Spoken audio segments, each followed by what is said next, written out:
आए रहे हूं मैं कान्हा स्टूडियो। अरे बैठे देखे हूं पानी ठेला फैशन पारे मुस्कुरावत रहेंगे रानी। अरे भेंट डारियों तोला मैं अकेला मैं डॉक्टर धनी रामचंद का कहता हूँ। बताना जी। तुर सो माया हो गे वो रानी।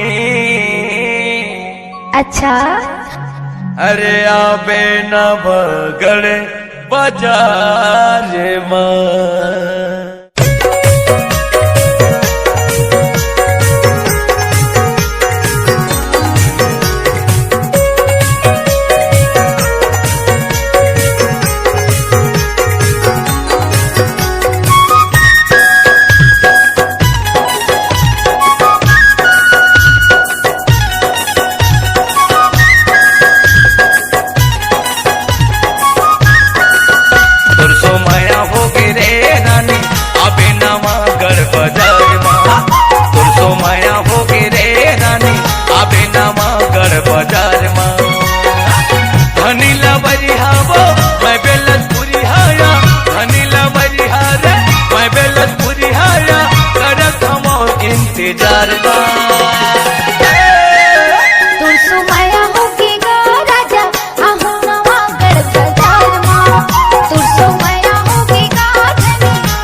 माया हो गे वो रानी आबे नवा गढ़ बाजार मां। तो सो माया हो गे गाधनी आहू नवा गढ़ बाजार मां।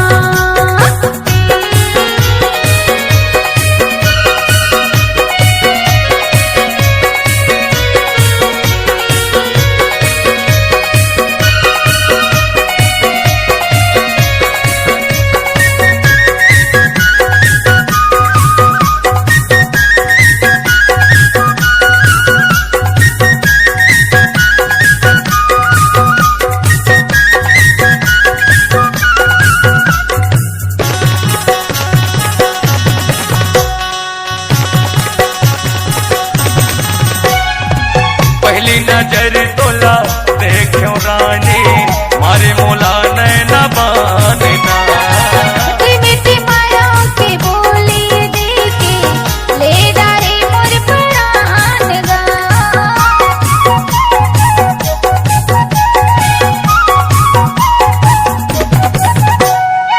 फेरी फेरी मोला और सुरीता रही रही के सता थे वो।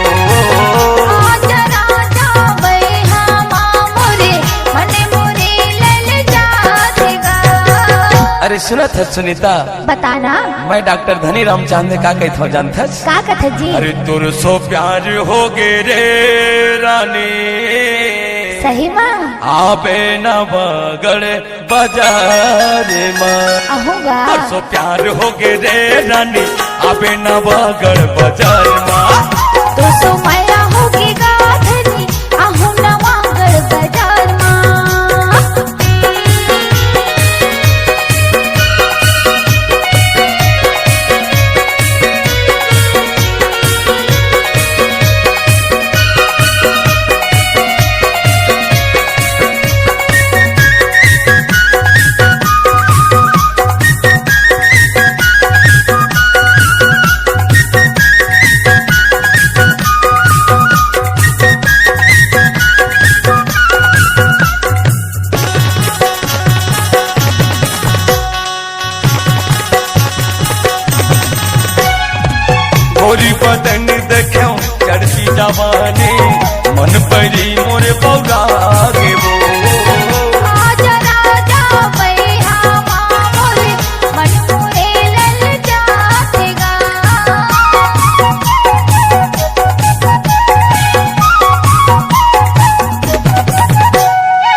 हमराने आके तय हम बंधा लेबो कबून छोटे हमरे माया संगमा जिंदगी बहावोगा।